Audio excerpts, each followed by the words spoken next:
नमस्कार. Check sound check 1 2 3 4 sound check.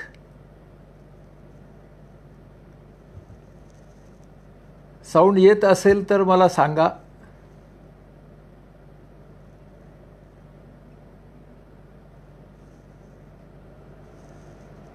Check 1 2 3 4 check. Sound check 1 2 3 4 check.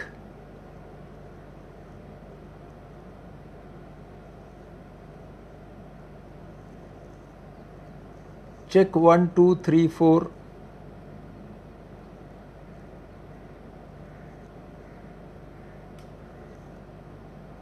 Yes, sound is clear येत आहे. हां, अजून जरा एक दोघांनी रिस्पॉन्स द्या. ऐकू येतोय का, म्हणजे मग मी सुरुवात करतो. जरा फीडबॅक द्या साऊंड येत असेल तर. प्रकाश दातेंनी कळवलंय की साऊंड क्लिअर येतोय. अजून जरा एक दोघांनी टाईप करा. Audio is okay. वा वा वा, छान, थँक्यू. म्हणजे मग आपल्याला सुरू करायला हरकत नाही. Yes, thank you so much. So सर्व बँक कर्मचाऱ्यांना माझा खूप मनपूर्वक नमस्कार. या निमित्तानं तुम्हा सर्वांशी संवाद साधण्याची संधी मला बद्दल आपल्या संघटनेचे या निमित्तानं तुम्हा सर्वांबरोबर संवाद साधण्याची संधी मला मिळते आहे. यासाठी मी तुमची संघटना, माझे सर्व मित्र, या सर्वांचे आभार मानतो.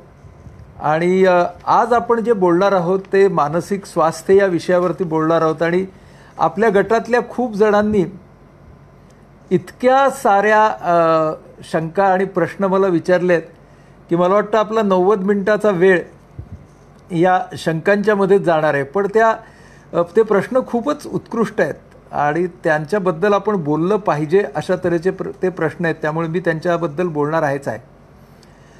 पण आपण पहिल्यांदा एक थोडीशी भावनांच्या दृष्टीनं मांडणी करूया आणि मग आपण प्रश्नांच्याकडे जाऊया. तुम्ही आणि मी गेले जवळजवळ 2 महिने आता एका अतिशय वेगळ्या कालखंडातून जात आहोत. अगदी शारीरिक आजारांच्या बाबतीतच बोलायचं तर 1957-58ला इन्फ्लुएन्झा, म्हणजे आज आपण ज्याला फ्ल्यू म्हणतो, त्या फ्ल्यूची पहिली साथ येऊन गेली होती असं तो काळ पाहिलेले लोक सांगतात. आणि ते असंही सांगतात की ती साथ यापेक्षाही खूप भयंकर होती आणि दर घरातली 3-3 4-4 माणसं ही त्यावेळेला आजारी पडली होती. मलाही माहीत नसेल आणि तुमच्यापैकी खूप जणांनी ती पाहिली नाही. पण अशा प्रकारची एक मोठी वैश्विक समस्या ही तुम्ही आणि मी पहिल्यांदाच पाहतो. अडचणी काही आपण कमी पाहिल्या नाहीत आयुष्यात. पण नवीन अडचण जेव्हा येते तेव्हा एका बाजूने आपलं अज्ञान पण उघडं पडतं आणि दुसरी गोष्ट त्याचबरोबर नवीन ज्ञान मिळवण्याची संधीसुद्धा उपलब्ध होते. आता हे जे कोरोनाचं संकट आपल्याकडे आलं, त्या संकटामधले मानसिक स्वास्थ्याच्या दृष्टीनं प्रॉब्लेम कुठले? तर पहिला प्रश्न त्यातला असा आहे की कोरोना हे एक इन्फेक्शन असल्यामुळे, तो आजार असल्यामुळे ती एका पातळीवरती ती आपल्या सर्वांसाठी तो एक जीवशास्त्रीय धोका असतो.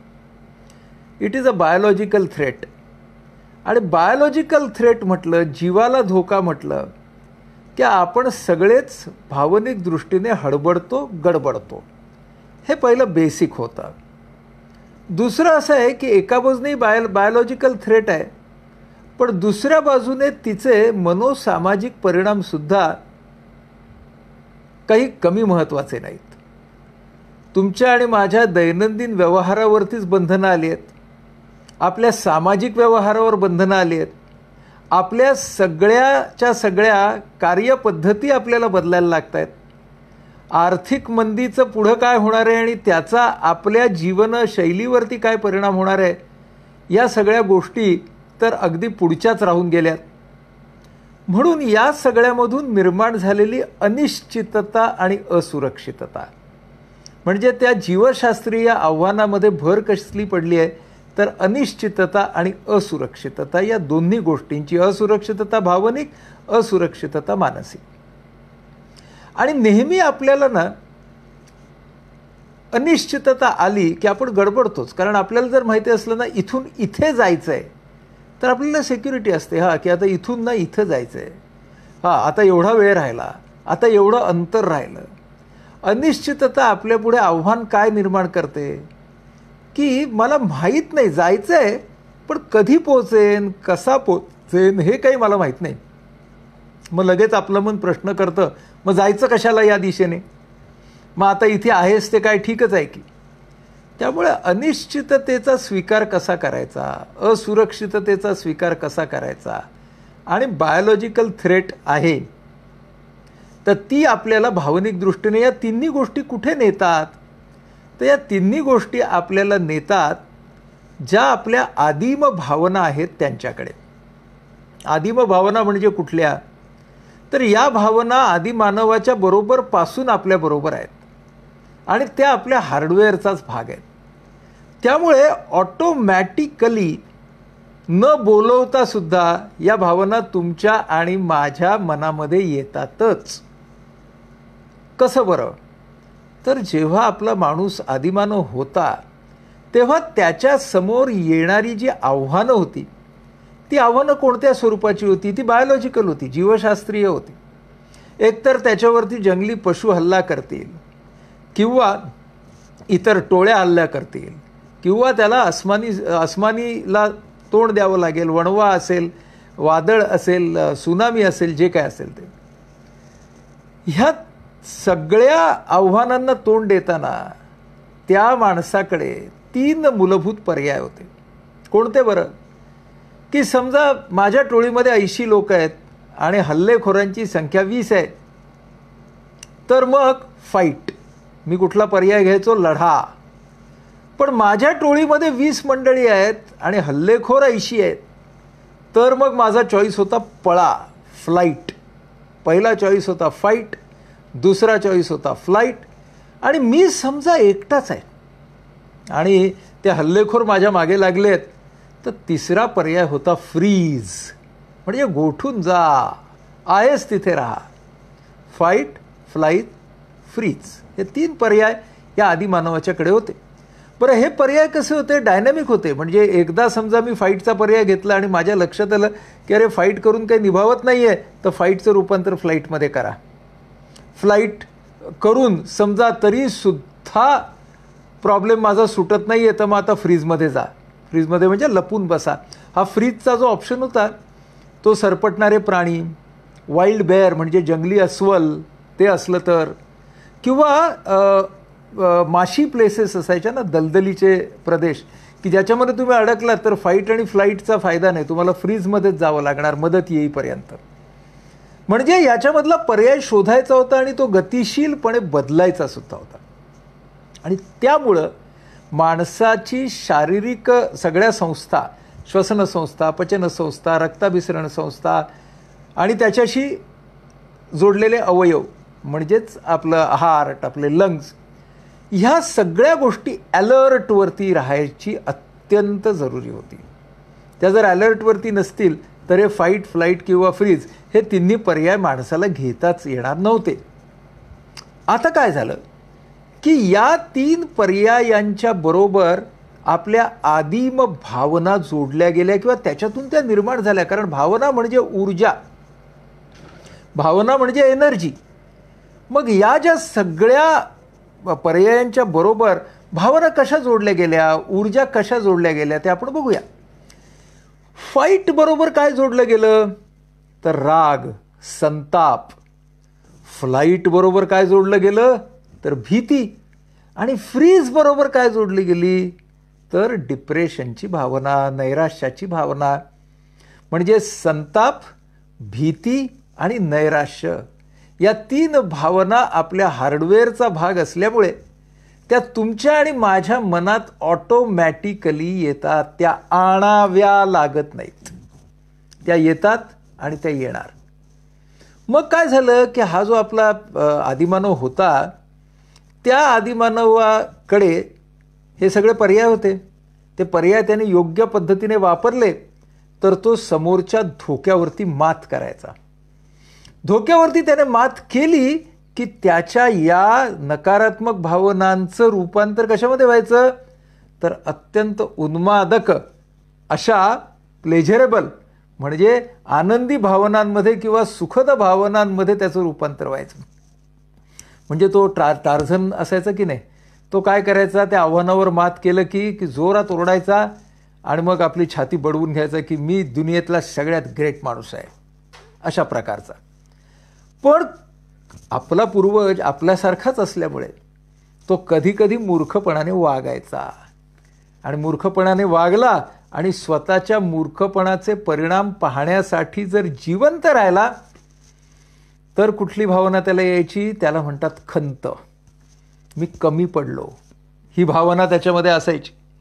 म्हणूनच ह्या ज्या सगळ्या 5 भावना आपण बघितल्या, 4 त्याच्यातल्या दुःखद, कुठल्या, राग म्हणजे राग संताप तीव्र भावना आहेत, भीती आणि चिंता म्हणजे अँझायटी फिअर, डिप्रेशन गिल्ट या दुःखद भावना आणि उन्मादक अशी आनंदी भावना.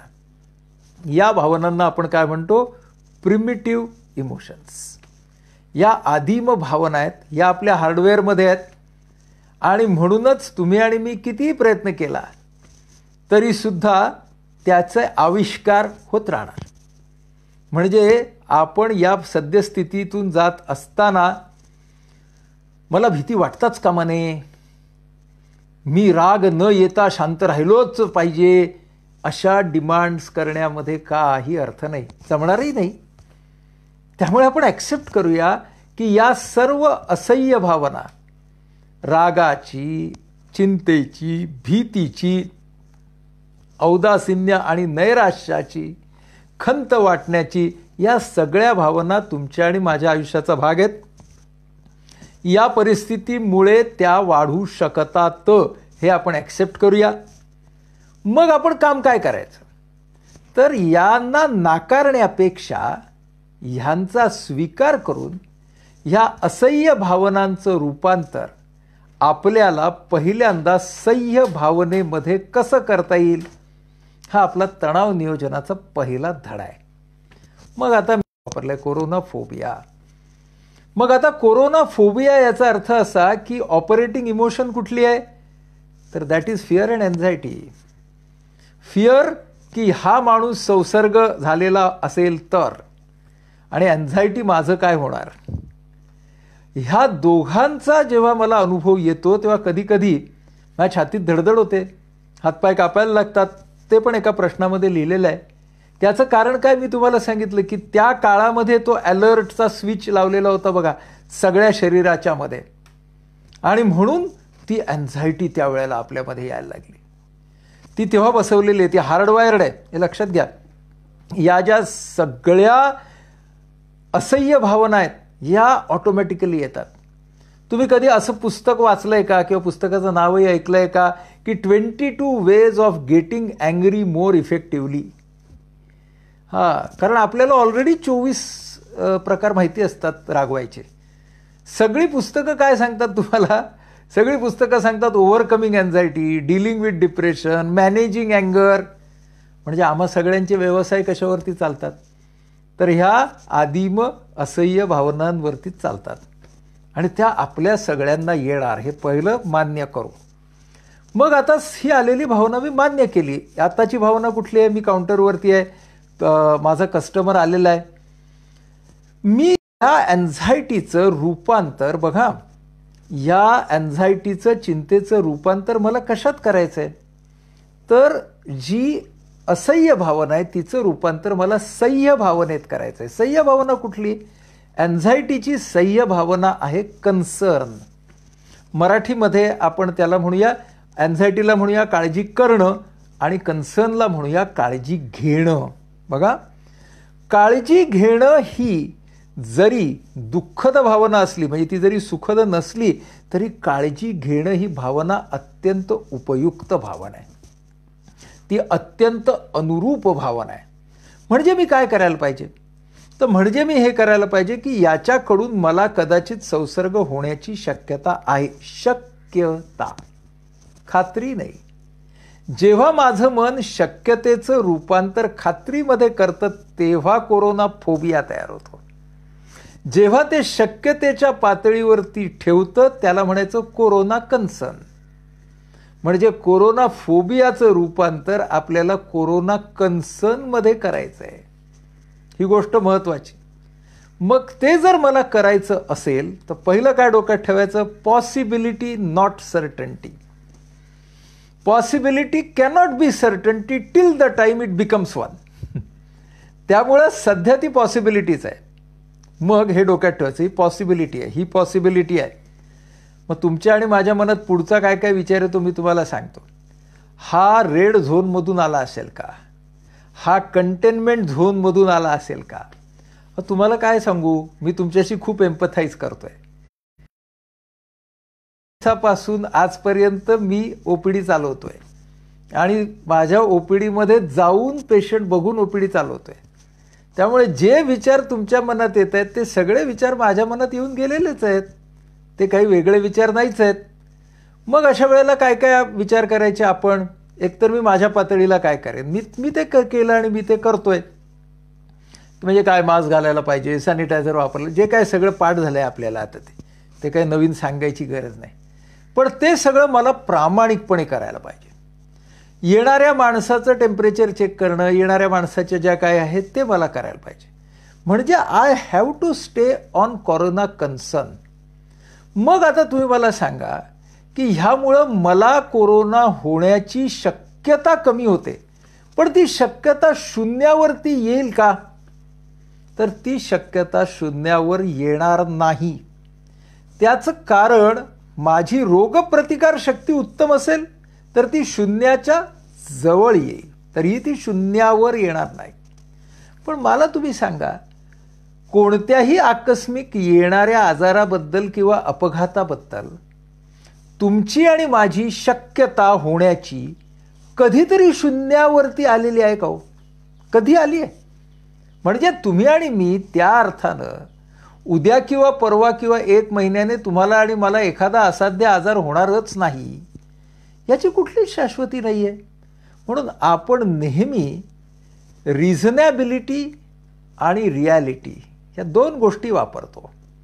त्यामुळे आपण काय करतो, रिझनेबिलिटी, हे रिझनेबल आहे का ही फिअर, हा डाऊट माझा रिझनेबल आहे का, आणि हा रिअलिस्टिक आहे का. रिअलिस्टिक आणि रिझनेबल जेव्हा आपण राहतो तेव्हा त्याला आपण कन्सर्न असं म्हणतो. आपण रियालिटीकडनं कल्पनेकडे जायला लागलो आणि तिला सत्य मानायला लागलो की आपण अँझायटीकडे जातो. म्हणजे आपण काय करावं, काम करताना काउंटरवरती बसल्यावरती असा एखादा कस्टमर आला, तो कुठल्या एरियातून आला आपल्याला कळतंच पासबुकवरनं. आपण सगळ्या काळज्या घ्यायच्या, अगदी हातात ग्लोव्ज घालायचे असतील तर ग्लोव्ज घालायचे, सॅनिटायझर वापरायचा, मास्कच्या वरती काय शील्ड घालायचं असेल ते शील्ड घालायचं, त्याला काय अंतर ठेवायचं असेल ते अंतर ठेवायचं, हे सगळं करायचं. पण मी जेव्हा माझी ड्युटी डिलिव्हर करतोय तेव्हा या माझ्या मनातल्या भावना चेहऱ्यावरती दिसणार नाहीत ह्याचा मी प्रयत्न करेन. मी करतोय ना, तसाच तुम्ही करायचा. आपण सगळेजण तो प्रयत्न करतो. That is concern. कारण त्याच वेळेला आपल्याला त्याला सर्व्हिस द्यायची आहे.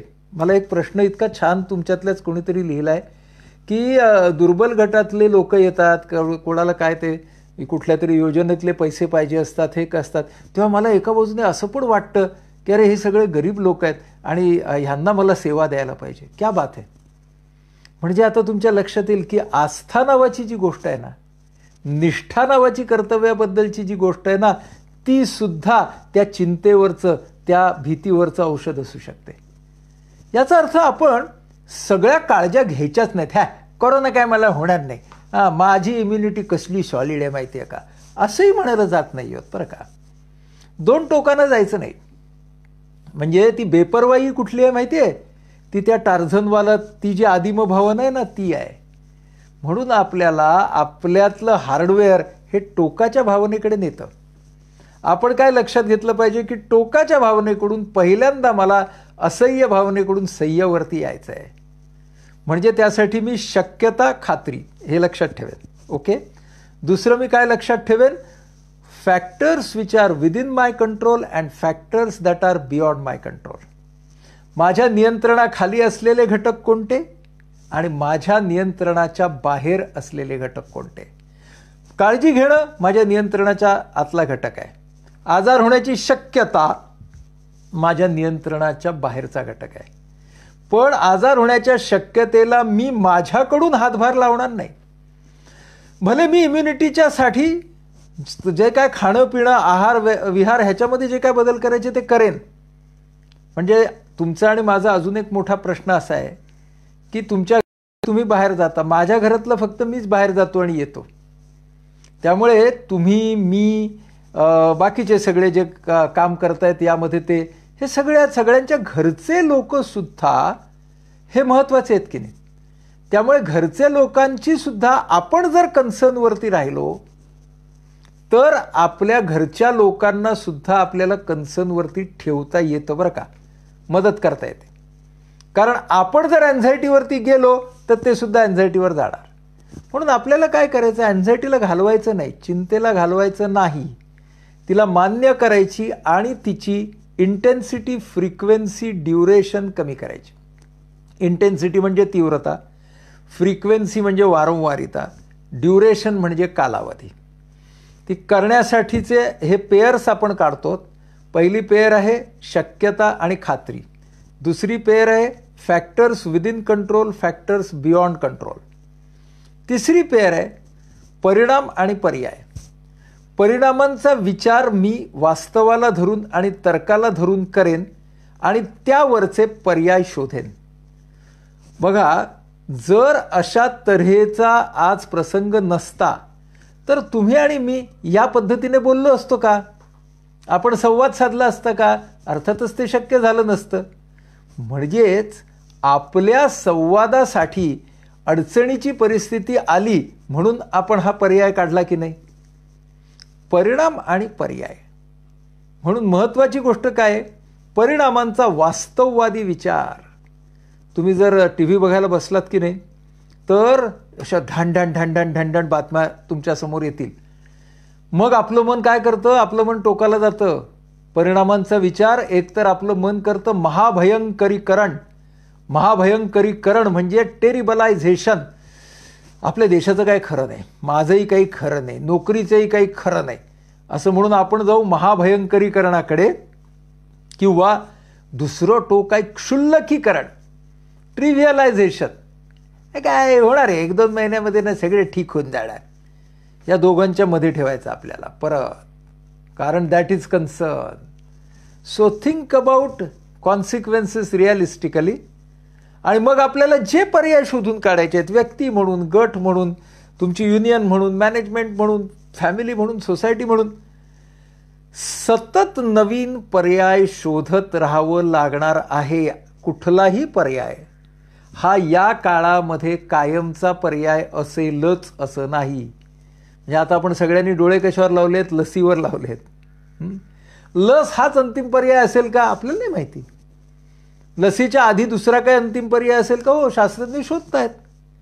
तोपर्यंत आपल्या हातामध्ये आपली इम्युनिटी आहे, तिला आपण सोडता कामा नये. कारण that is a factor which is within our control. Factor within our control आपण वापरलाच पाहिजे. तर मग मी असह्य भावनांच्याकडून सह्य भावनांवरती येईन. चिंतेचं रूपांतर मी काळजीमध्ये करेन. मग अशी एखादी बातमी येते, आपले कलिग्ज असतात ज्यांना आपण ओळखत पण असतो, त्यांचं या दिवसामध्ये अशा पद्धतीने निधन झालं, आपल्याला खूप वाईट वाटतं.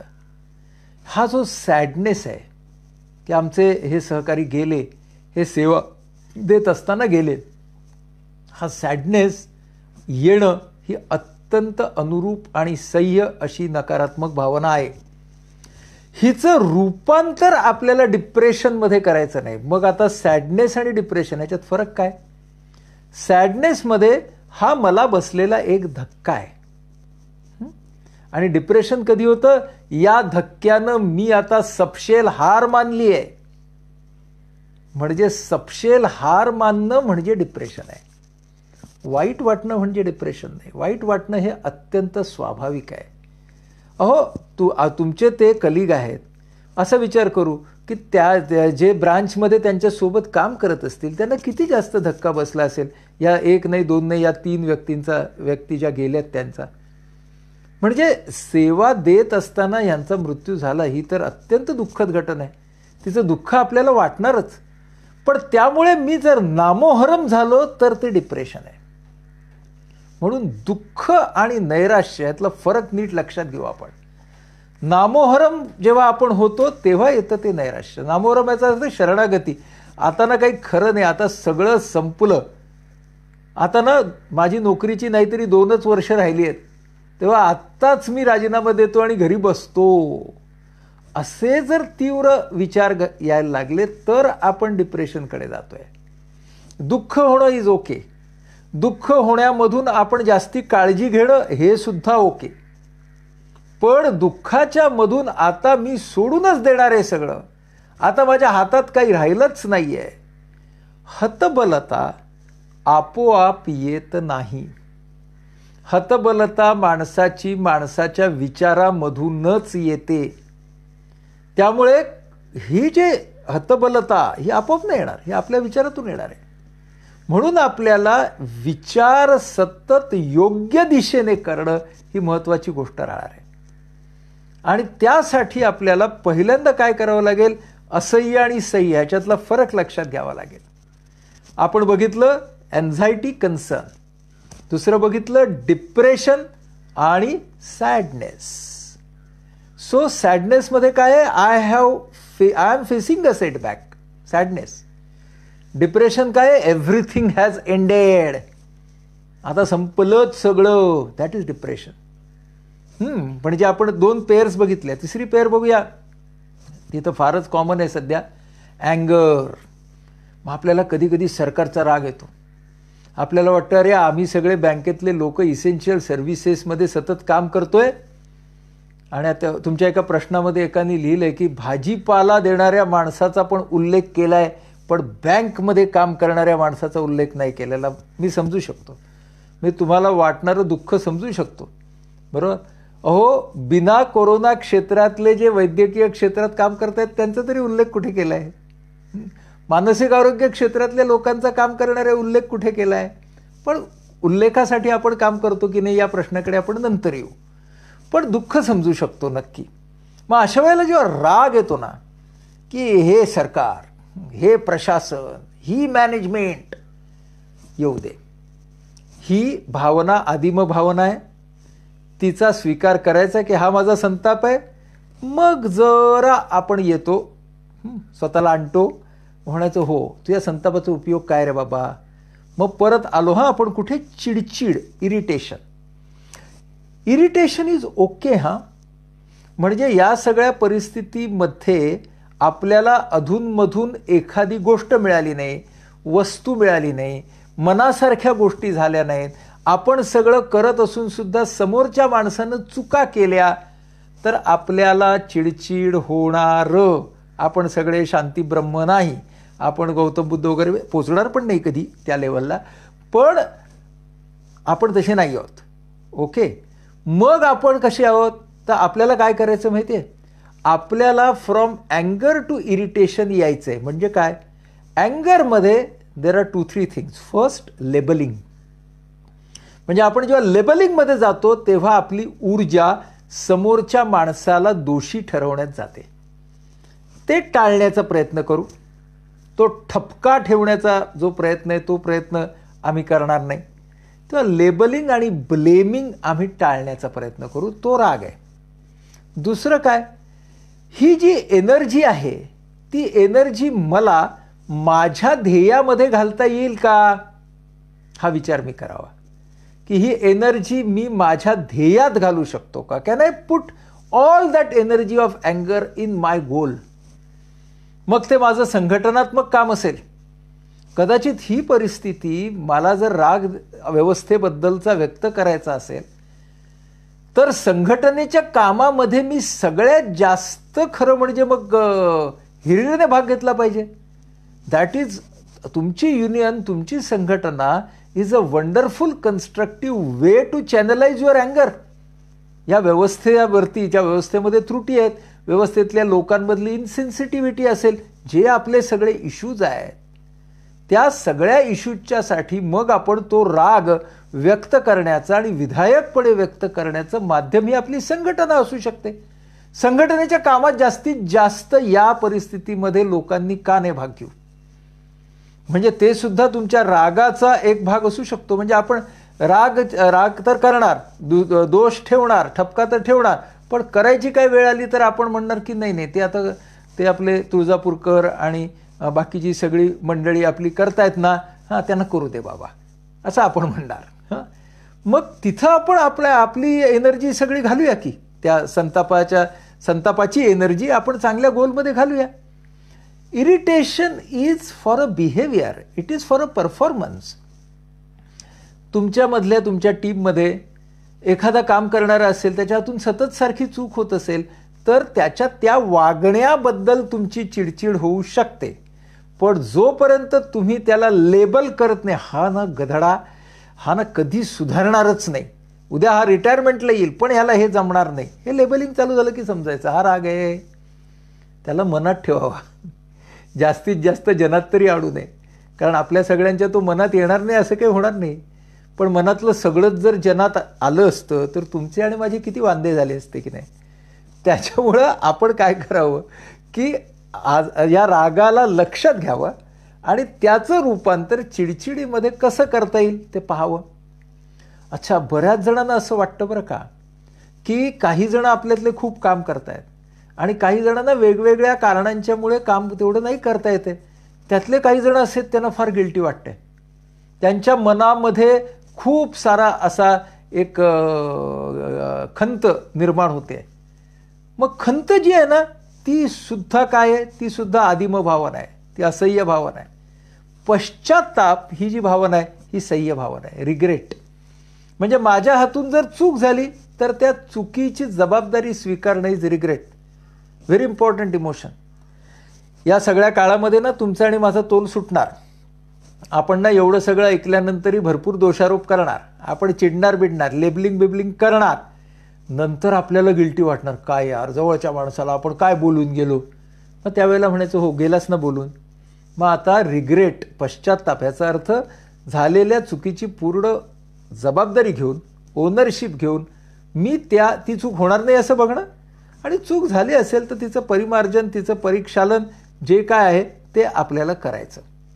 सो या परिस्थितीमध्ये आपल्याला या पद्धतीने जायला पाहिजे की आपल्याला पहिल्यांदा या तऱ्हेच्या असह्य भावनांचं रूपांतर सह्यवरती करायचं आहे. तर 2 प्रश्न आलेत, त्यांच्याकडे मी येतोच. मालेगावमध्ये आम्ही काय करायचं?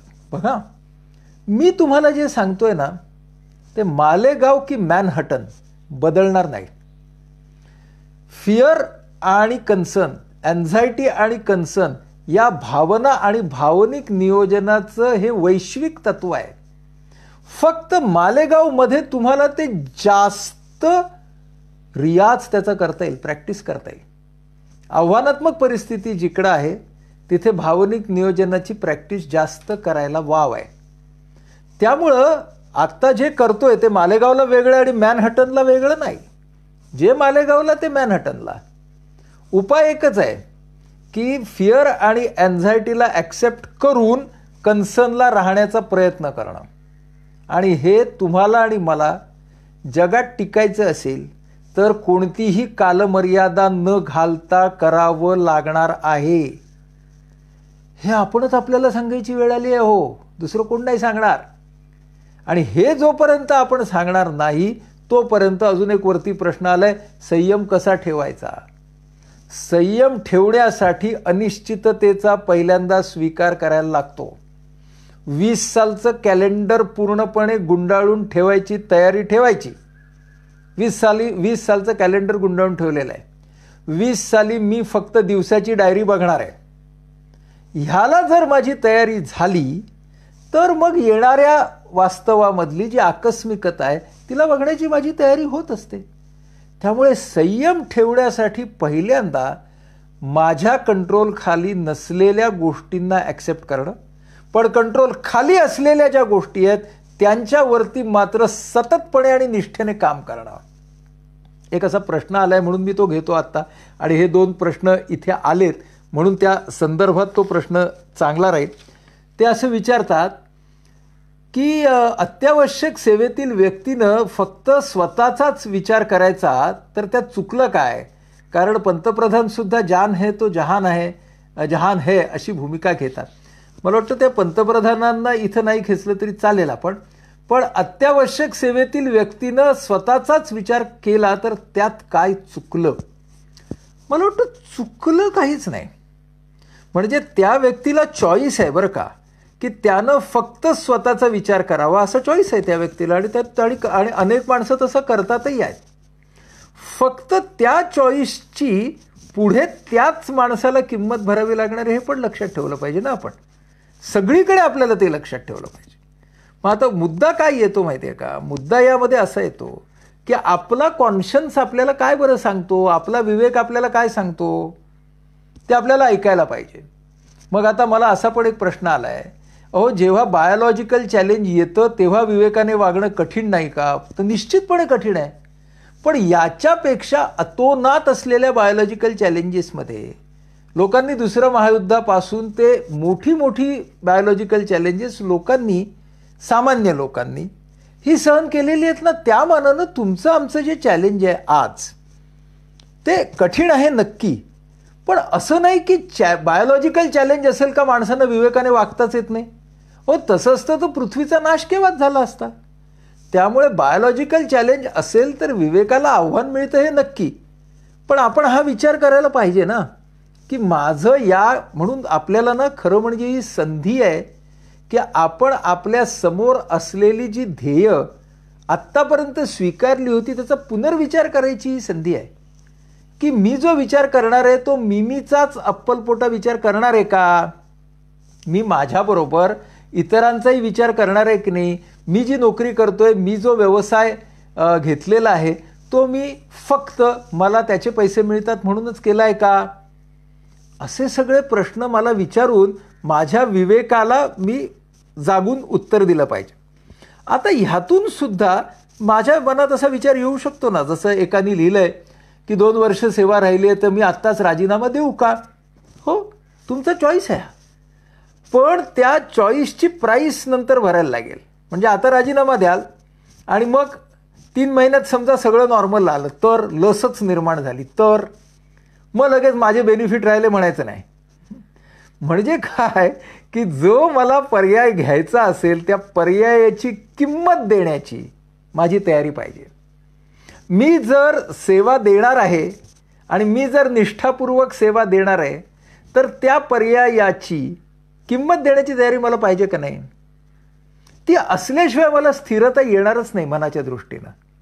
त्यामुळे ती स्थिरता आपल्याला येण्यासाठी महत्त्वाची गोष्ट काय आहे की दोष न देणं हा महत्त्वाचा भाग आलाय. गिल्ट, म्हणूनच तर मी गिल्ट घेतला.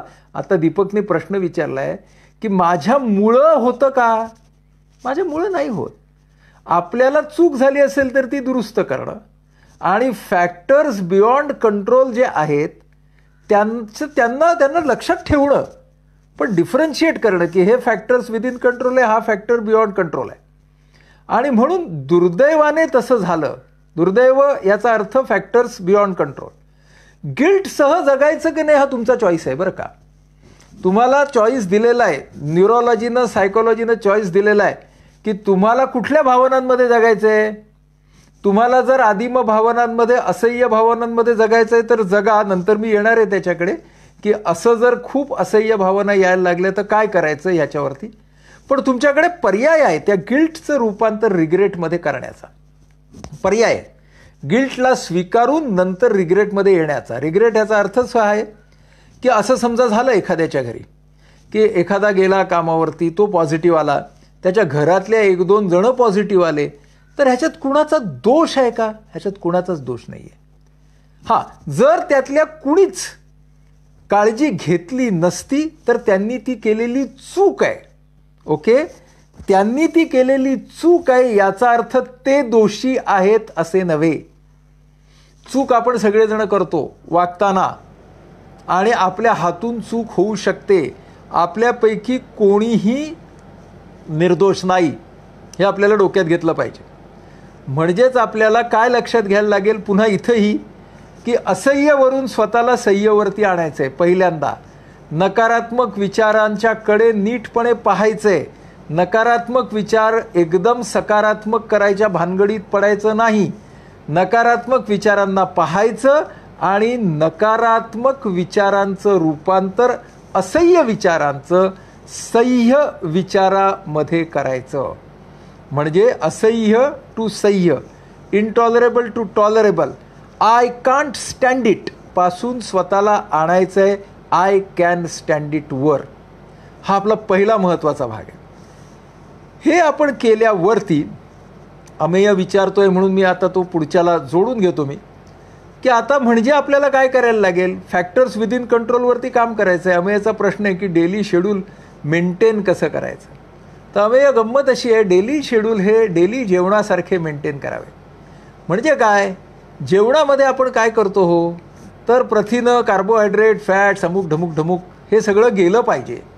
पण ते आपण रोज 200 ग्रॅम प्रोटीन, 400 ग्रॅम कार्बोहायड्रेट असं खातो का, नाही खात. आजसुद्धा आपण वेगवेगळ्या उसळी करतो आहेत भाज्या नाही मिळाल्या तर, किंवा काही नाही तर डाळीच्या फोडण्या तरी वेगवेगळ्या करतो आहेत की नाही. तसंच डेली शेड्यूल आहे. डेली शेड्यूल्समधले एलिमेंट्स जे आहेत ना, एलिमेंट्स म्हणजे प्रोटीन्स, कार्बोहायड्रेट्स, तसं म्हणजे कामाचा वेळ, व्यायामाचा वेळ, घरकामाचा वेळ, ते राहिले पाहिजेत एलिमेंट्स. पण त्याच्यामध्ये माणसानं सतत व्हेरिएशन्स काय करता येतील त्याचा विचार केला पाहिजे. म्हणजे आता मी या खोलीतून तुमच्याशी बोलतोय तर माझं आणि माझ्या मुलाचं असं ठरलेलं असतं की एक दिवशी मी 4ही खोल्यातला कचरा काढतो, तो लादी पुसतो. दुसऱ्या दिवशी तो कचरा काढतो, मी लादी पुसतो. तिसऱ्या दिवशी 2 खोल्यातला कचरा लादी तो करतो, 2 खोल्यातला मी करतो. म्हणजे काम हे तर व्हायला पाहिजे, पण त्याच्यामध्ये सुद्धा आपण एक ताळमेळ ठेवला पाहिजे. म्हणजे मी काय करतो बघा, जेवणासारखंच करतो. घराची स्वच्छता हे म्हणजे माझं कार्बोहायड्रेट्स, पण त्याच्यामधले व्हेरिएशन्स हे तुम्हाला, आता माझा छोटा मुलगा आहे, आपल्याला सगळ्यांना छोटा म्हणजे मोठा आहे तो, पण आपल्यासाठी छोटाच ना. तर आपण काय करतो, ऑर्डर करतो. अजिबात घरातल्या मुलांना ऑर्डर कशी नाही करायची याच्यासाठी उत्तम कालखंड आहे हा. म्हणजे आपल्याला काय करायला पाहिजे, त्यांना सामावून घ्यायला पाहिजे. कामावरती सहकाऱ्यांना, घरामध्ये स्पाउसेस म्हणजे पती पत्नीला आणि मुलांना सामावून घ्यायला पाहिजे.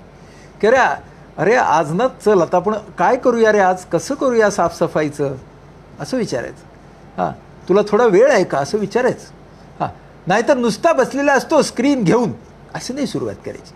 हां, कारण हे आता फार महत्त्वाचं आहे. कसोटीच्या काळामध्ये आपल्याला सहकार्य लागतं आणि there is no delegation, there is no cooperation without delegation.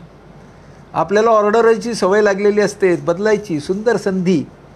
त्यामुळे हे आपण जर केलं तर आपला दिवससुद्धा कधी येतो कधी जातो आपल्याला कळणार पण नाही. म्हणजेच आपल्याला काय महत्त्वाची गोष्ट करायला पाहिजे, एका बाजूने असह्य भावनांना सह्यवरती आणायचं. दुसरं आणि फार महत्त्वाचं, अजून 2-3 गोष्टी मला मांडायच्या. अजून एक बंच ऑफ इमोशन्स आपल्याला लागणार, त्याचं नाव आहे रेझिलियन्स. खूप गरज आहे त्याची, रेझिलियन्स.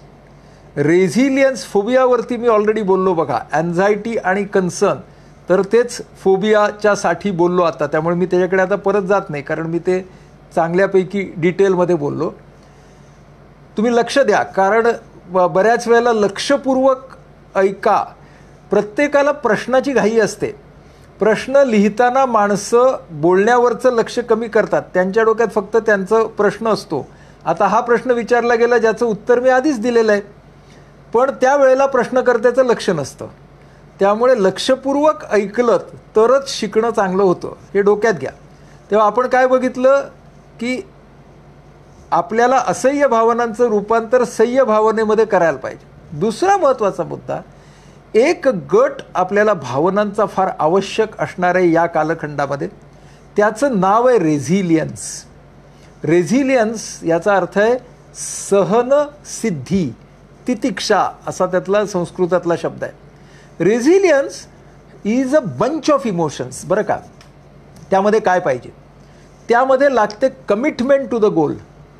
म्हणजे आज यामध्ये माझं जे काही ध्येय आहे, तुमचं ध्येय कुटुंब प्रमुख म्हणून असेल, तुमचं ध्येय बँक कर्मचारी म्हणून असेल, त्या ध्येयाबद्दलची कमिटमेंट हा तितिक्षेचा भाग आहे.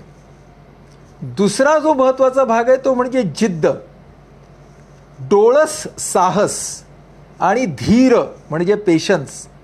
पण पेशन्स म्हणजे पॅसिव्ह ॲक्सेप्टन्स नव्हे, तर सतत त्या परिस्थितीचा विचार या पद्धतीने करणं की मला त्यातून कोणते कोणते पर्याय कोणत्या कोणत्या वेळी काढता येतील, ह्याचा विचार जर मी करत राहिलो तर या सगळ्याला मिळून रेझिलियन्स असं म्हणतात.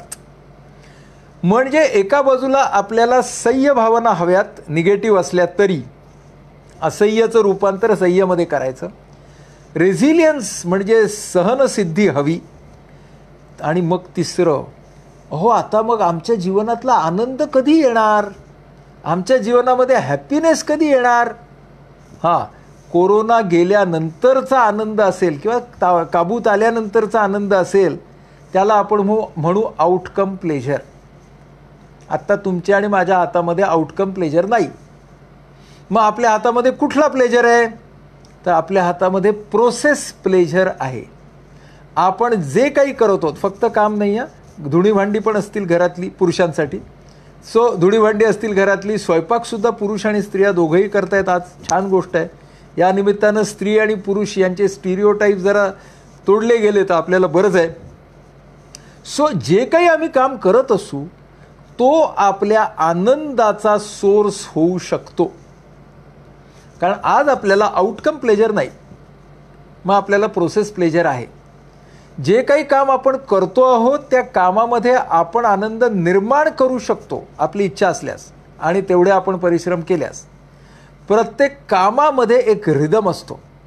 तो रिदम आपल्याला जर सापडला तर आपण तेच काम रिपिटेटिव्ह असलं तरी खूप छान करू शकतो.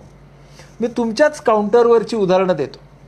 तुमच्या काउंटरवरती मी पाहतो की काही काही तुमचे जे सहकारी असतात ना, मी तेव्हा तुमचा ग्राहक असतो, इतके सुंदर शिक्के पण मारतात माहिती आहे, मस्त रिदममध्ये, सुंदर रिदममध्ये शिक्के मारतात. पानं सुंदर उलटवतात, नोटा सुंदर मोजतात तुमचे काही जण. कारण या साध्या साध्या गोष्टींच्या मध्ये असलेला रिदम हा त्यांना माहिती झालेला असतो. मग त्या लोटा आता तर ती यंत्रच असतात, पण बोटाने नोटा एक मोजताना किंवा त्या अशा ठकठक करताना त्याला तो रबर बँड लावताना काही माणसं कसले रिदममध्ये करतात हो. लवली रिदम आला ना की प्रोसेस प्लेजर आला. त्यामुळे प्रोसेस प्लेजर म्हणजे प्रक्रियेतलं समाधान हे तुम्हाला आणि मला आजसुद्धा उपलब्ध आहे. दुसरं कुठलं आपल्याला उपलब्ध आहे माहिती आहे? आपल्याला विरंगुळ्यातलं समाधान आज उपलब्ध आहे. मी चांगला वर्कआउट घरी केला, मी घरातलं काम छान केलं, मी गाणं ऐकलं उत्तम, चांगला पिक्चर पाहिला, मी पुस्तक वाचलं, विरंगुळ्यातलं समाधान उपलब्ध आहे. नात्या गोत्यांमधलं समाधान उपलब्ध आहे. एका बाजूने माणसं म्हणतात जास्त भांडायला लागलो म्हणून. बघा तुमचं आणि माझं ना माणसांचंही असंच आहे. संधी म्हणून वापरायची का नाही हे आपल्याला ठरवायचं असतं. म्हणजे आता माणसं जवळ राहायला लागल्यावरती काही प्रमाणात भांडणार, ठीक आहे ना, भांडा की भांडा, सौख्य बरे, नंतर मिटवा ते भांडण. पण हा जो काळ आहे हा काळ आपापल्या बरोबरीने राहण्यामधलं, नातेसंबंधांमधलं जे मैत्र आहे, जे बॉन्डिंग आहे, त्याच्यातलं प्लेजर आहे. हे जर प्लेजर्स आपण नवीन काहीतरी शिकू शकतोय, तुम्ही आम्ही आज बरेच घरी बसलेले ते ऑनलाईन शिकतात पण आहेत, ते प्लेजर आहे. म्हणजे happiness is there. Happiness is not limited only to outcome pleasure. आपण आज कधी नव्हे तो बरेच जण जास्तच टुकीने संसार करायला लागलो. भाज्या वगैरे थोड्या थोड्या मिळतात, पण त्यामुळे आपण कसं वापरतो, ब्रेड आला तर शेवटच्या स्लाईसपर्यंत. आधी पण वापरत होतो आपण, नाही असं नाही, पण नाही म्हणालो तरी या चंगळवादी संस्कृतीचा काही ना काही परिणाम आपल्यावर झालाच होता. तो या निमित्तानं जरा दूर झाला, चांगलं झालं. म्हणजे आपण आता ह्या छोटी छोट्या गोष्टीतली प्लेजर्स आहेत ती आपण जर घेतली तर आउटकम प्लेजरवरती आपण डिपेंडंट राहत नाही. म्हणून आपल्याकडे समाधानाचे मार्ग सुद्धा या आपत्काळामध्ये आहेत, हे आपण निश्चित डोक्यात ठेवलं पाहिजे. हे महत्त्वाचं अशासाठी आहे की हे समाधानाचे मार्गही जर डेव्हलप झाले तर असह्य भावनांकडे जाण्याची आपली टेंडन्सी ही तेवढ्या प्रमाणामध्ये नक्की कमी होऊ शकते. म्हणून आता आपण तीन प्रकारच्या भावना बघितल्या. असह्य, सह्य, सुसह्य म्हणजे प्लेजरेबल. आणि सुसह्यच्या नंतरही एक भावना आहे, ती आहे अतिसह्य. म्हणजे एकतर भयंकर बेपर्वाई, अत्यंत आळस किंवा अहंकार, उद्धटपणा. तर आपल्याला अतिसह्यला सुद्धा जायचं नाही आहे. म्हणून आपल्याला काय महत्त्वाचं आहे की अतिसह्यलाही न जाणं, असह्यलाही न जाणं. मग मध्ये काय राहतं तर आपण म्हणालो त्या सह्य भावना राहतात, ज्या उपयुक्त आहेत जरी नकारात्मक असल्या तरी. आणि त्याच्याबरोबर राहतात सुसह्य भावना, ज्या आपण निर्माण करू शकतो त्या. आणि मग आहेत रेझिलियन्स म्हणजे चिकट टणकपणाच्या भावना. या भावना मात्र आपल्याला गिरवायला लागणार, आपल्याला त्याची प्रॅक्टिस करायला लागणार. दुःख आणि आघात उगाळत बसायचे का नाही हे आपल्याला निश्चितपणे ठरवायला लागणार. छान प्रश्न आला आहे की या परिस्थितीमध्ये आपलं ग्राहकांप्रती आणि बँकेचं कर्मचाऱ्यांप्रती दायित्व कसं असावं. त्यातलं मला काय वाटतं बघा, या परिस्थितीमध्ये ना सगळ्यांचीच, म्हणजे मी या प्रश्नाला सौरभने विचारलेल्या प्रश्नाला थोडं अजून पण हे करतो की माझ्या कुटुंबाप्रती, माझ्या समाजाप्रती सगळ्यांनाच घेऊ आपण त्याच्यामध्ये. नीड ऑफ द आर काय आहे? नीड ऑफ द आर अशी आहे, फ्रॉम कोऑपरेशन टू कोलॅबोरेशन. कारण त्याच्याशिवाय कोणत्याही आपत्ती काळातून बाहेर पडता येत नाही. म्हणून महाभारतामध्ये आम्ही 105 नावाची एक गोष्ट आहे की ते कौरव आणि पांडव एका लढाईत एकत्र होतात, एकाच लढाईत एकत्र होतात. ते फक्त कोऑपरेशन असतं, ते कोलॅबोरेशन नसतं. कारण कोऑपरेशन हे परिस्थितीतून येतं. म्हणजे पंचतंत्रातल्या गोष्टीमध्ये ते सगळे पक्षी अडकलेले असतात बघा जाळ्यामध्ये. प्रत्येकजण आपापला उडून बघतो आणि त्याला काही उडता येत नाही. मग सगळेजण एकदम ठरवतात आणि जोरात शक्ती लावतात, ते जाळं घेऊन उडतात. That is cooperation. त्यांनी कॉमन गोल ठरवला, त्यांनी सगळ्यांनी आपली एनर्जी त्याच्या मागे लावली आणि मग सगळे उडाले. कोलॅबोरेशन काय आहे माहिती आहे की आता ते पक्षी आकाशामध्ये आहेत, ते आता इंडिपेंडेंटली उडू शकत आहेत. त्यावेळेला ते ठरवतात की आमची जाण्याची दिशा ही असेल, जाण्याचं डिझाईन हे असेल आणि आम्ही हे डिझाईन फॉलो करत या दिशेने जाणार आहोत. That is collaboration. म्हणजे त्या आपल्याला आज सगळ्याच गटांच्यामध्ये फ्रॉम कोऑपरेशन टू कोलॅबोरेशन जायला लागणार आहे. धोक्याचा इशारा हा की आपल्या सगळ्या समाजामध्ये या क्रायसिसमध्ये एक लक्षात ठेवा, crisis brings up the best and the worst in all human beings. त्यामुळे आपत्ती काळ असतो हा आपलं बेस्ट उत्कृष्ट वागणं आणि आपलं अत्यंत निकृष्ट वागणं, दोन्ही वागणी आपल्याला दाखवणार. एका बाजूने आपण कोऑपरेशन टू कोलॅबोरेशन म्हणतोय, दुसऱ्या बाजूने अनेक पद्धतीने समाजाला विघटित करण्याचे प्रयत्न होणार आणि होत आहेत. त्यामुळे आपल्याला हा पण चॉईस आहे की त्या ज्या गोष्टी होत आहेत त्याच्या विरोधात आपल्याला उभं राहायचं आहे. कसं? आपण जर कोऑपरेशन टू कोलॅबोरेशनने गेलो तर. म्हणजे आपल्याला नेहमी लक्षात ठेवायला लागेल की तोडणारे आणि जोडणारे हे समाजात कधी नव्हते, नेहमीच होते. पण आता काय होतं, आपत्काळामध्ये तोडणारे हे प्रकाशात येऊन असे दिसायला लागतात. मग जोडणाऱ्यांनी सुद्धा प्रकाशात न येता पण जोडण्याचं काम मात्र चालू ठेवायला पाहिजे. प्रकाश त्यांच्यावरती येईल तेव्हा येईल. त्यामुळे ही गोष्ट आपल्याला डोक्यात ठेवायला लागेल की आपल्याला सगळ्यांना हे जे आपलं कर्तव्य आपण म्हणतोय, दायित्व म्हणतोय, हे दायित्व आपल्याला हे करावं लागेल. आणि हे दायित्व देण्यामध्ये कोणी कुठे कुचराई केली तर संघटनेला सुद्धा त्यामध्ये अत्यंत ॲक्टिवली मदत आपल्याला करावी लागेल. सर्व कर्मचाऱ्यांना. म्हणजे एक प्रश्न आला आहे आत्ता, सौरभने प्रश्न विचारला म्हणून तो माझ्यापुढे येतो की आम्ही या वेगवेगळे जे मार्ग आहेत, कम्युनिकेशन कम्युनिकेशन जे आहे, संघटित हस्तक्षेप, की आम्हाला संघटनेच्या हस्तक्षेपांच्या ज्या नेहमीच्या आमच्या पद्धती आहेत त्या आता आम्हाला वापरता येत नाही आहेत, तर आम्ही काय करावं. तर ही फार छान गोष्ट आहे. संघटित हस्तक्षेपाच्या क्रिएटिव्ह पद्धती शोधून काढल्या पाहिजेत आपण. म्हणजे आपल्याला युनियनचं काम करायचं आहे, आपल्याला अन्यायाची दाद लावायची आहे, तर आपल्याला काय काय करता येईल, जगामध्ये आपण काय काय काय काय केलं तर ते आपण बघावं.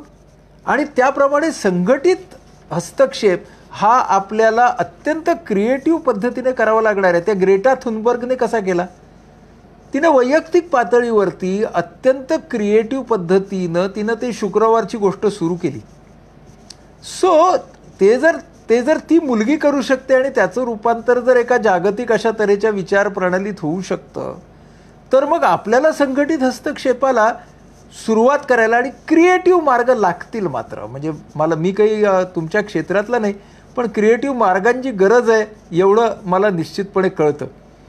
हां, हरीश विचारतायत, आपण स्वतः योग्य वागत असतो पण इतर उगाच डिस्टर्ब करतात. हो, करणारच. कसं असतं, आपण परीक्षेला बसलो नाही तर आपण पास झालो की नाही हे आपल्याला कसं कळणार. त्याच्यामुळे आपण जेव्हा योग्य वागत असतो तेव्हा इतरांनी जर डिस्टर्ब केलं नाही तर खरं तर आपण विचार करावा की आपण योग्य वागतोय का नाही. म्हणजे योग्य वागायला लागल्यावरती काही जण सकारण काही जण अकारण आपल्याला करणार डिस्टर्ब. शेवटी लक्षात कोण राहतो, तुकाराम का मंबाजी, ते लक्षात ठेवायचं. पण त्या काळातल्या तुकारामांना मंबाजीची गाठ पडायलाच पाहिजे. त्याच्यानंतर तुकाराम होता का नाही हे कसं कळेल तुकारामांना सुद्धा आणि इतिहासाला सुद्धा. त्यामुळं आपलं कसं असतं माहिती आहे, the world has to be fair towards me, असा आपला एक बिलीफ असतो, ती आपली धारणा असते की जगाने माझ्या प्रती नेहमी एकदम मस्त आणि व्यवस्थित राहिलंच पाहिजे. मी वागतो की नाही योगाशी तसं, हे बघ तू वागतोयस ना, तुझा चॉईस आहे. जगानं तसं वागायलाच पाहिजे असा हेका धरलास तर तुला तुझ्या वागण्याचं पण नाही रे समाधान मिळणार. बघा ना, म्हणजे चांगलं वागण्याचं समाधान हे आपलं असणार आहे. अशी एकदा आपली खात्री पटली, आणि ते तसंच आहे खरं म्हणजे, खात्री पटायलाच वेळ लागतो की चांगलं वागल्याचं समाधान हे फक्त आपलं आहे. जगाने आपल्याला उत्तम म्हटलं, फॅन्टॅस्टिक, विरोध केला तरी फॅन्टॅस्टिक, शिकायला मिळेल त्याच्यामधून. आणि स्तुती केली नाही केली, हां, आज उद्या परवा केव्हा तरी ह्यांना कळेल तेव्हा स्तुती होईल किंवा नाही होणार, पण ती माझी प्रायोरिटी नाही आहे. हे जर आपण डोक्यात घेतलं ना तर आपण बरं. मी तुम्हाला अजिबात असं म्हणत नाही की तुमचं इमोशनल रेग्युलेशन परफेक्ट असलंच पाहिजे, हे माझं पण नाही. हां, म्हणजे मला परवाची गोष्ट सांगतो तुम्हाला. 6-7 दिवसापूर्वी मी असा सकाळीच उठलो आणि मला एवढं डिप्रेस वाटलं की म्हणा काय आता नुसतं पडूनच राहावं यार, लेथार्जी आली. हां, मग मी काय केलं की अरे मला असं का वाटतंय, बघूया जरा स्वतःकडे. आणि मग म्हटलं आता मला जे वाटतंय ते मी जरा लिहून काढणार आहे. हां, आणि मला थोडीशी कविता वगैरे करायची सवय आहे म्हणून मी कवितेमध्ये लिहून काढलं. आणि माझ्या 6-7 कविता झाल्या. आणि त्या कविता झाल्या माझ्या असं लक्षात आलं की यार आपलं डिप्रेशन गेलं. म्हणजे काय झालं बघा, मी माझ्या भावनांच्याकडे ज्या वेळेला बघायला लागतो त्यावेळेला त्या भावना मला कळायला लागतात, आणि त्या भावना कळायला लागल्या की आपोआप बदलायला सुरुवात होते. आणि मी 1.5-2 तासांनी अरे आपल्यालाच डिप्रेशन आलं होतं का असं म्हणायला लागलो बरं का. म्हणजे निगेटिव्ह भावना आपल्याला नाकारायच्या नाहीत, व्यक्त करायच्या, स्वतःबरोबर तरी व्यक्त करायच्या. आणि नंतर 2-3 तासानंतर का त्या दिवशी संध्याकाळी मी माझ्या बायको मुलाबरोबर शेअर पण केलं बरं का, की अरे असं मला झालं होतं आणि मी असं केलं. आता मी त्यावेळेला असं नाही म्हणालो की मी ना किती परफेक्ट कोपिंगचा पुतळा आहे बघा. हां, म्हणजे आपण योग्य वागतोय म्हणजे मला पहा फुलं वाहा अजिबात नाही. तर आणि आपणही चुका करतो, आणि त्या चुका आपल्या माणसांच्या बरोबर आपण जर सांगितल्या तर काय प्रॉब्लेम नाही त्याच्यामध्ये. म्हणून त्या कुठेही स्वतःचा मोठेपणा किंवा स्वतःचा छोटेपणा, नो मोठेपणा नो छोटेपणा, आपण आहोत तसे आपण आहोत, हे जर आपण डोक्यात ठेवलं तर आपलं वागणं हे बऱ्यापैकी सह्य होतं. खास करून या काळात असा माझा अनुभव आलेला आहे. हां, मगाचा प्रश्न होता ना, आर्थिकदृष्ट्या दुर्बल समाज घटक. तर एक गोष्ट सांगतो, एम्पथी किंवा आस्था फार महत्त्वाची आहे या काळामध्ये, तर फार महत्त्वाची. मला माझ्या पेशंटबद्दलची आस्था वाटली तरच मी OPD चालू ठेवेन ना, नाही तर मी कशाला चालू ठेवेन. तुम्हीसुद्धा त्या दुर्बल समाज घटकांबद्दल तुम्हाला आस्था वाटते म्हणून तर तुम्ही कामाला जाता ना. त्यामुळे हे आपण जे करतो त्या आस्थेचं, ती आस्था मोठाच औषधेचा भाग आहे बरं का. म्हणजे निराशेवरची ती लस आहे, सगळ्याच असह्य भावनांवरची लस आहे आस्था ही. त्यामुळे ती आपण खास करून जपली पाहिजे आणि ती जपणे फार महत्त्वाचं वाटतं मला. दुसरी गोष्ट जी एक प्रश्न आला आहे त्याच्याकडे मी आता येतो, की मी माझं ह्याच्याभोवती मी खूप घुटमळत राहतो. शक्य आहे, विशेषतः कसं असतं हा सर्व्हायवल अशा तऱ्हेचे इन्स्टिंक्ट जेव्हा आपल्यात येतात ना, तेव्हा खूप आदिम इन्स्टिंक्ट्स आपल्यामध्ये येतात खूपच, आणि त्या या काळामध्ये खूप तीव्रपणे येतात. म्हणजे बघा, आता मी काल परवा तेरवा बघतोय आमच्या मुंबईमधून ठाण्यामधून इतके ते सगळे मजूर चालत चालले आहेत. ते दृश्य अतिशय त्रासदायक दृश्य आहे. म्हणजे आपल्याला काय कळतं बघा, की माती म्हणजे मला त्या माझ्या ठिकाणी जायचं आहे. म्हणजे एक दोन मी या समाज माध्यमांवरतीच बघितलं इंटरव्ह्यूज, की मैं अगर मर जाऊंगा तो मेरे माँ बाप के पास जाकर मर जाऊंगा, अपनी मिट्टी में मर जाऊंगा. ह्या ज्या सगळ्या गोष्टी आहेत त्या काय आहेत माहिती आहे. क्रायसिस नेहमी माणसामधल्या ज्या आदिम गोष्टी असतात ना त्याला जागं करते. हे जे माती मिट्टी हा जो भाग आहे ना, हा तुमच्या आणि माझ्या मनामध्ये खूप आहे, सगळ्यांच्यामध्ये येतो आणि तो पहिल्यापासून राहिलेला आहे. नाहीतर देश प्रांत आणि भूमी याच्यावरती युद्ध झालीच नसते. त्यामुळे तो जो भाग आहे तो आपण थेट आपल्या प्राण्यांकडून घेतलेला आहे. प्रत्येक प्राण्याला टेरिटरीचं भान आणि टेरिटरीची जाण असते. ती आपल्यामध्ये माणसांच्यामध्ये ती बदलत माझी भूमी, मेरा वतन, मग तो माझा प्रांत असेल, जिल्हा असेल, देश असेल, जे काय असेल ते. पण ती आता आपल्याला तशी जाणीव होते. म्हणजे आता आपल्याला काय करायला पाहिजे, की ह्यांच्याबद्दलही आपल्याला आस्था असणं ही अगदी सहज गोष्ट आहे. ती आस्था आपल्याला असली पाहिजे. आस्थेशिवाय आपल्याला पुढे जाणं कठीण होणार आहे. पण मध्ये तरीही मी घुटमळणार. त्याचं कारण तू आहेस तर, जसं जान है तो जहान है. मग घुटमळणार म्हणजे मला बॅलन्स करायला लागणार का? हो, मला बॅलन्स सतत करायला लागणार.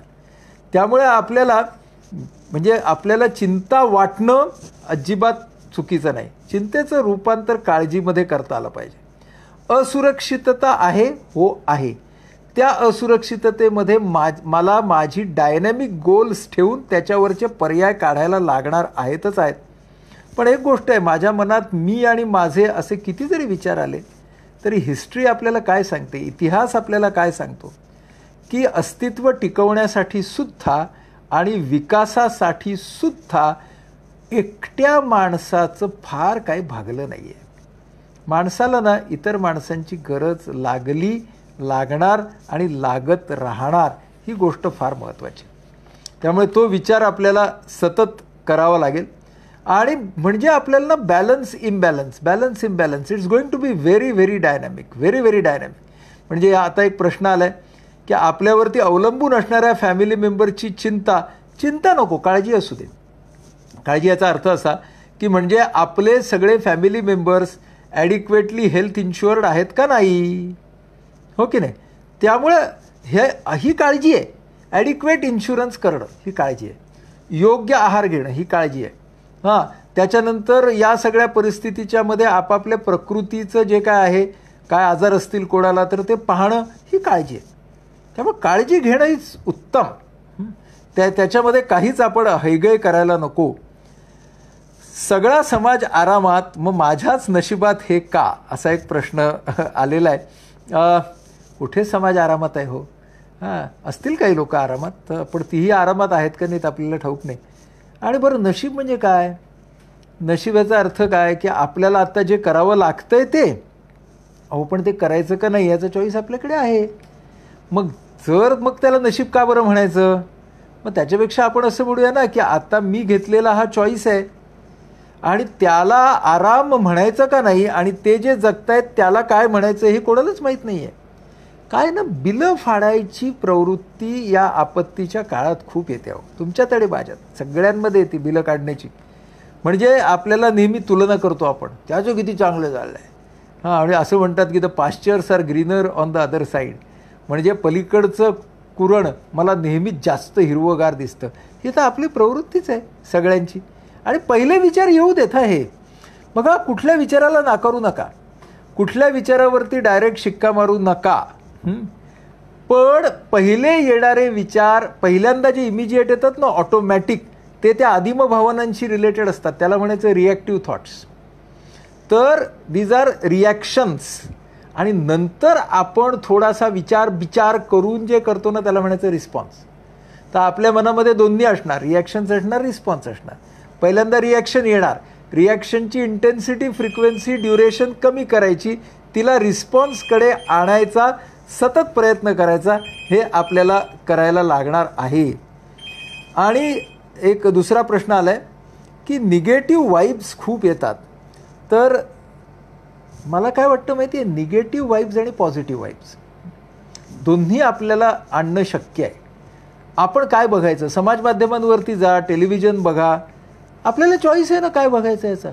किती निगेटिव्ह वाईब्स घ्यायच्या. म्हणजे आता उदाहरणार्थ मी असं ठरवलेलं आहे बरं का आता, की मी एकाच चॅनेलच्या बातम्या या दिवसातून फक्त 10 मिनटं ऐकणार, एक पेपर मी वाचणार, असं मी ठरवले. त्यामुळे एक पेपर, चॅनलच्या एक बातम्या. मग मला जर माझ्या क्षेत्रातली माहिती हवी असेल तर मग मी काय करणार, मग म्हणून मी काय करतो की मी 2-3 आंतरराष्ट्रीय जी प्रकाशनं आहेत त्यांच्या अलीकडे फ्री वर्गण्या आल्या आहेत, त्या मी भरून ठेवलेल्या आहेत. त्यामुळे मला जर जागतिक भाग ऐकायचा असेल तर मी ते करतो, मला लोकल ऐकायचं असेल तर एक पेपर आणि एक वाहिनी 10 मिनटं. मग मला भरपूर वाव हा पॉझिटिव्ह वाईब्स निर्माण करणाऱ्या गोष्टींच्यासाठी मिळतो. मग मी काय करतो माहिती आहे, फोन करताना सुद्धा कुणाकुणाला फोन करायचे ते ठरवतो, की मला ज्यांच्याकडून पॉझिटिव्ह वाईब्स मिळतील त्याच लोकांना मी फोन करणार. मग माझ्या असं लक्षात येतं की तरतऱ्हेचे असे लोक आहेत की जे त्यांची कामं सॉलिड करत आहेत आणि त्याला काहीच वयाचं बंधन नाही आहे. या कोरोनाच्या संदर्भामध्ये आम्ही एक हिस्ट्री कशी घ्यायची, आता आमचं व्यसनमुक्ती केंद्र आहे मुक्तांगण, तिथे आम्ही आता ॲडमिशन्स बंद केल्या आहेत. त्या ॲडमिशन्स आम्हाला आता परत घ्यायला लागणार आहेत, कारण व्यसनाधीनतेचं प्रमाण वाढलंच आहे आणि आता परत वाढणार आहे. मग आता त्यासाठी आम्हाला क्लिनिकल प्रोटोकॉल तयार करायचा, पॅथॉलॉजिकल टेस्ट कुठल्या करायच्या त्याचा प्रोटोकॉल तयार करायचा. हे सगळं तयार करायला माझे 91 वर्षाचे सर आहेत, डॉक्टर विजय आजगावकर म्हणून, त्यांनी मला तो प्रोटोकॉल करून दिला. मग मला केवढी पॉझिटिव्ह व्हाईब आली असेल.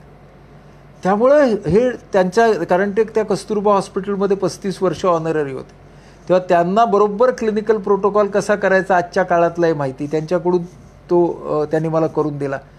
मग असं जेव्हा पॉझिटिव्ह व्हाईब्स, माझे डॉक्टर रवींद्र थत्ते नावाचे दुसरे डॉक्टर सर आहेत, ते 84 वर्षाचे आहेत, ते आता या लॉकडाऊनच्या काळामध्ये रोज 2 तास अमेरिकेला ज्ञानेश्वरी शिकवतात.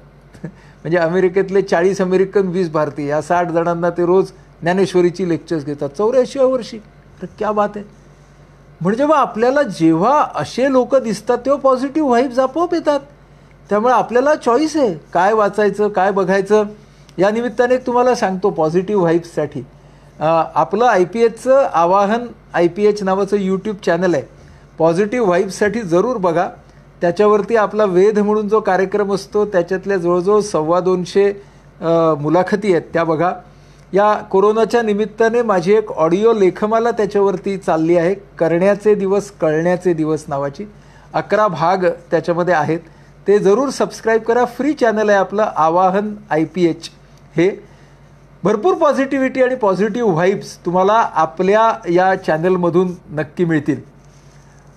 एक विषय आला आहे डिप्रेशन आणि सुसाईडचा, ज्याच्यावरती मला निश्चितपणे बोलायचं आहे. ज्या वेळेला मानसिक तणाव म्हणजे ह्या असह्य भावना, त्यांची इंटेन्सिटी, फ्रिक्वेन्सी, ड्युरेशन वाढू शकते, त्यांची तीव्रता वाढली आणि ती तीव्रता जर आरोग्यावरती घातक परिणाम करू लागली, उत्पादकतेवरती परिणाम करू लागली, नातेसंबंधांवरती परिणाम करू लागली, तर ताबडतोब व्यावसायिक मदत घ्या. अँझायटी असू दे, डिप्रेशन असू दे, अँगर असू दे किंवा गिल्ट असू दे, या सगळ्या असह्य भावनांचा सामना करत असताना जर इंटेन्सिटी, फ्रिक्वेन्सी, ड्युरेशन इतकी वाढली की त्याचा परिणाम तुमचं आरोग्यामध्ये तुमचं खाणं पिणं झोपणं सगळंच आलं, तुमची प्रॉडक्टिव्हिटी, तुमची उत्पादकता, तुमचे नातेसंबंध, या सगळ्यावरती जर परिणाम होत असेल तर लाजू नका. पहिल्यांदा जवळचा सहकारी, विश्वासाचा माणूस, मित्र, कुटुंबीय यांच्याशी बोला आणि त्यानंतर लवकरात लवकर व्यावसायिक सल्ला घ्या. त्यामुळे शास्त्रीय सल्ला घेणं हे फार महत्त्वाचं आहे. सगळेच जण आपण काही असे असणार नाही आहोत की सगळ्यांनाच सार्वकालिक ते जमेल. आपल्या सगळ्यांना कधीकधी असह्य भावना खरोखरच असह्य होतील. त्यावेळेला निश्चितपणे तुम्ही मदत घ्या. मदत घेण्याची लाज बाळगण्याचं अजिबात कारण नाही.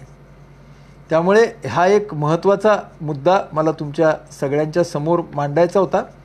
आता तुम्ही जर टाईप करत राहिलात तर तुमच्या काही प्रश्नांना मी उत्तरं देऊ शकेन. त्यामुळे आता टाईप करायला तुम्ही सुरुवात करू शकता. मला असं दिसतंय की बँक कर्मचारी हे आत्ताच्या घडीमधले खरं तर तुम्ही सगळे लोक अनसंग हिरो आहात. म्हणजे तुम्ही सगळेजण तुमचं काम करतात. कारण जी काही बची हुई अर्थव्यवस्था आहे तिला सुनियंत्रित ठेवण्याचं काम हे तुम्ही लोकच करतात. त्यामुळं कदाचित आज नाही पण निश्चितपणे इतिहासामध्ये तुमच्या या बँक व्यवसायाचं महत्त्व कळल्याशिवाय राहणार नाही. म्हणजे जरी त्या इमर्जन्सी सेवांमध्ये आपला त्यांनी फार मोठा उल्लेख केला नाही किंवा आपल्यावरती फुलं उधळली नाहीत किंवा आपल्यासाठी मार्च पास झाला नाही, तरीसुद्धा त्यामुळे आपण ज्या काही सेवा देतो त्या सेवा ज्या देतो आहेत त्यांचं महत्त्व निश्चितपणे काही कमी नाही होणार आहे. ते महत्त्व निश्चितपणे वाढणार आहे. किंबहुना मी असं म्हणेन की आपलं महत्त्व सिद्ध करण्याची एक संधी, आपलं म्हणजे आपल्या कामाचं महत्त्व, आपल्या व्यवसायाचं, बँकिंग व्यवसायाचं महत्त्व हे सिद्ध करण्याची एक महत्त्वाची संधीच आपल्याला या आपत्काळाने आपल्यासमोर आपल्या व्यवसायाचं महत्त्व हे सिद्ध करण्याची एक संधीच आपल्यासमोर आणून दिलेली आहे. असा विचार जर आपण केला तर आपण निश्चितपणे या येणाऱ्या काळाला अधिक योग्य पद्धतीने तोंड देऊ शकू. तुम्ही सगळेजण तोंड देतच आहात, आपण सगळे, पण या सगळ्याच्या मध्ये आपल्याकडून कोणत्याही तऱ्हेची चूक होणारच नाही असं मात्र नाही.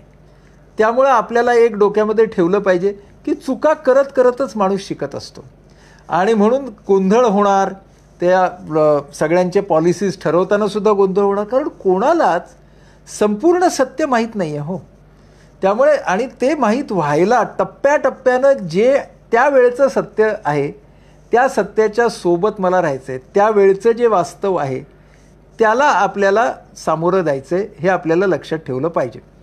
बँकेत येणाऱ्या प्रत्येक व्यक्तीचं समुपदेशन कोणत्या मार्गाने चांगलं करता येईल जेणेकरून ते किंवा त्यांचे आसपासचे लोक या रोगापासून आपला बचाव करू शकतील. छान प्रश्न आहे निलेशचा.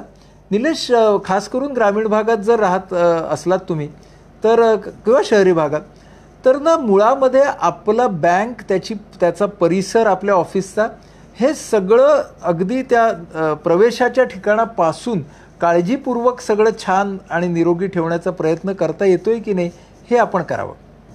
दुसरी गोष्ट, एक फॉर्म तयार झालेला आहे सिम्पटम्सचा की जे तुम्ही तुमच्या ग्राहकांना विचारलं पाहिजे. तो फॉर्म मी तुमच्या युनियनच्या सोबत नक्की शेअर करतो.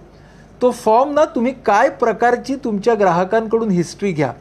तुम्ही काही डॉक्टर नाहीत पण तुम्हाला निदान त्या ग्राहकाची चौकशी कशी करायची आणि त्याच्याशी कसं बोलायचं याच्यासाठी कोणते प्रश्न विचारायचे त्याची यादी आहे जी मी तुमच्या सोबत निश्चितपणे शेअर करतो, ज्याचा फायदा तुम्हाला तुमच्याकडे येणाऱ्या क्लायंटने कशी काळजी घ्यावी याच्याबद्दल त्याच्याशी बोलण्यासाठी तुम्हाला करता येईल. या काळात हायर मॅनेजमेंटचं प्रेशर कसं पेलवायचं? अहो, तुम्हाला माहिती आहे का, अशा काळातच हायर मॅनेजमेंट आपल्यावरती खूप जास्त अवलंबून असते, ते दाखवत नाहीत.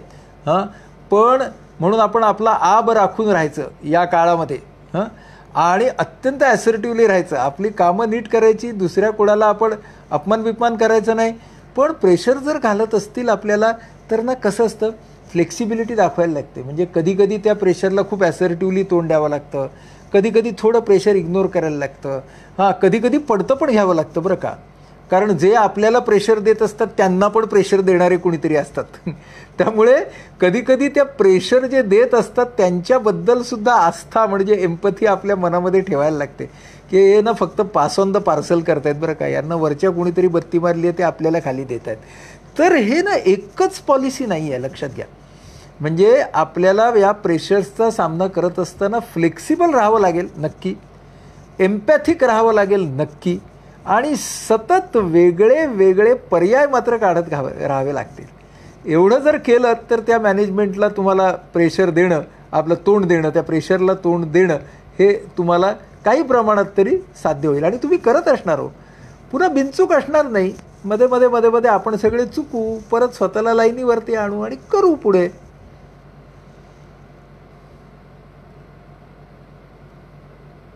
हा प्रेशरवरचा एक प्रश्न आला. माझ्याकडे आलेल्या प्रश्नांपैकी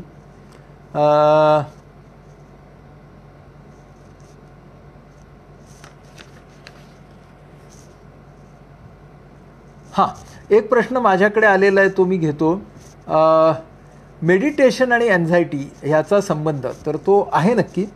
तर मेडिटेशन मात्र काय माहिती आहे का, की मेडिटेशनमध्ये आधी हा प्रश्न आलाय बोलतो. उदय मोरेंचा प्रश्न आहे, संघटनेने सभासदांकडून आणि सभासदांनी संघटनेकडून कशा अपेक्षा कराव्या.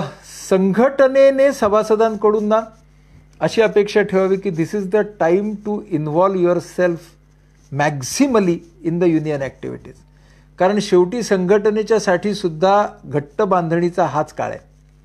आणि सभासदांनी काय संघटनेकडून अपेक्षा ठेवावी, तर मला असं वाटतं clear communications, clear and transparent communication.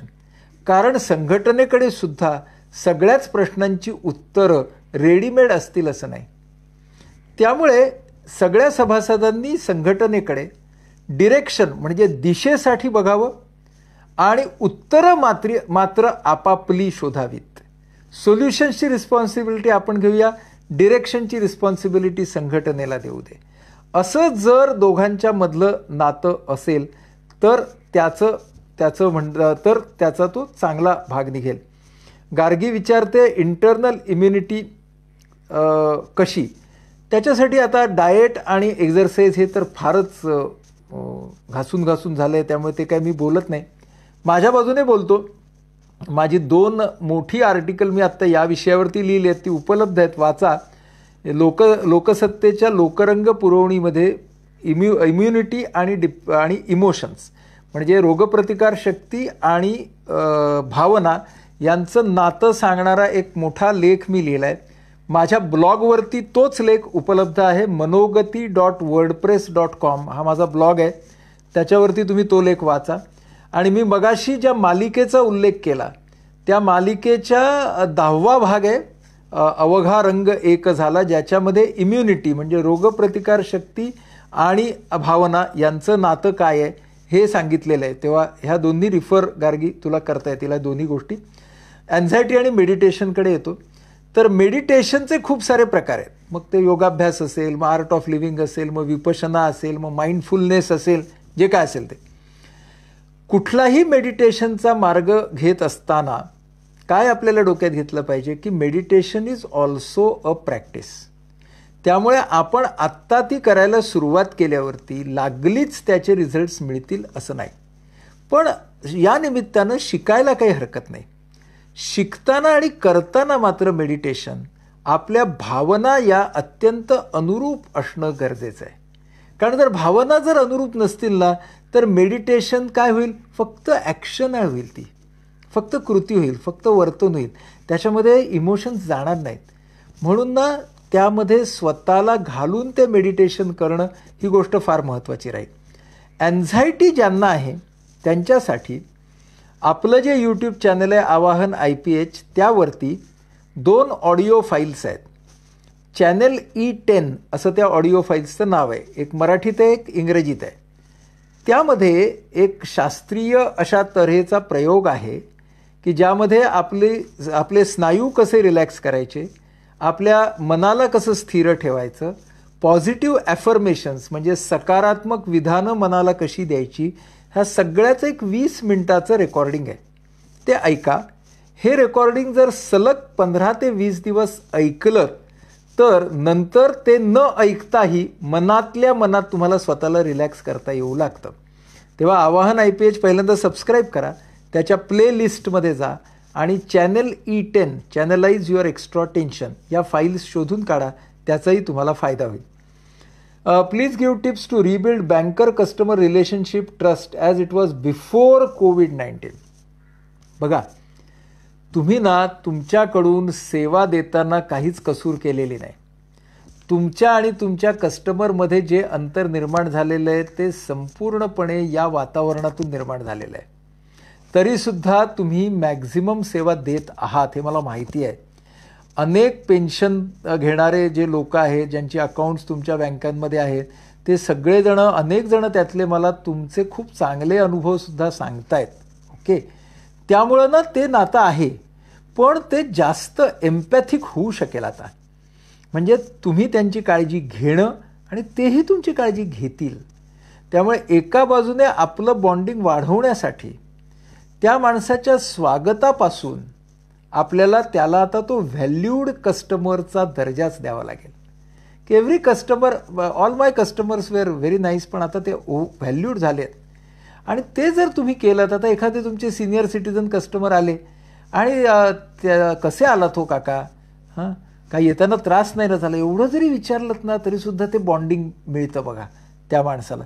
मग पुढच्या वेळेला किती लाईन असली तर तुमच्याकडेच येणार तो. तर हे ना छोटे छोटे भाग असतात आपल्या नात्यामधले, म्हणजे नातं घरचं असू दे किंवा कस्टमर बरोबरचं नातं असू दे. तर या निमित्ताने ना त्याचा एक पुनर्विचार आपण करूया की या आपण नातं वाढवण्यासाठी किंवा ते छान ठेवण्यासाठी आपण काय करू शकतो. म्हणजे काही तुमच्यातलेच खूप सारे, आता मी सांगतो ना, मी बँकेचा ग्राहक आहे, त्यामुळे बऱ्याच वेळेला माझ्या ज्या रिटायर वगैरे झालं कुणी किंवा मी त्यांना विचारतो किंवा मलाच सांगतात आता किंवा तर मी 2 महिने रिटायरमेंटला, तर काय तुमचं काय कामं असतील ते आत्ता करून घ्या. मग मी त्यांना म्हणतो, हो तुम्ही नाहीत पण ते आहेतच की, असं म्हणून मी पुढचं सुद्धा त्यांच्याबरोबर बोलतो.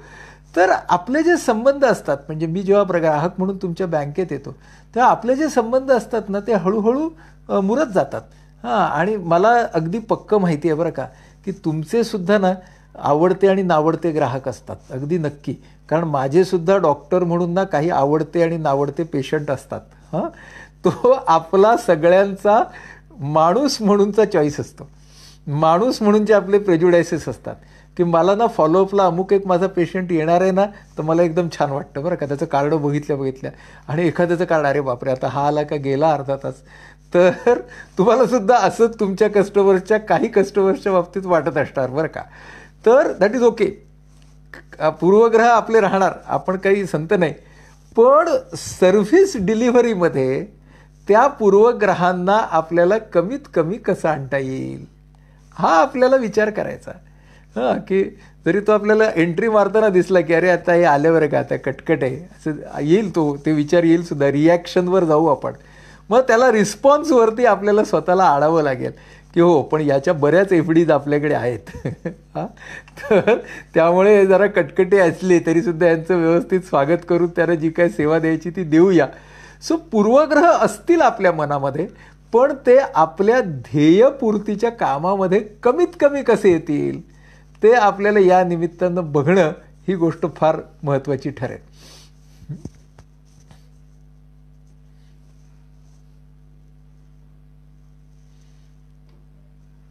ओके, माझ्याकडे असलेल्या म्हणजे समोर दिसत असलेल्या प्रश्नांना मी रिस्पॉन्ड केलेलं आहे. मला वाटतं आपला वेळ होऊनच गेला आहे, 4:45 झाले. चालेल, मला वाटतं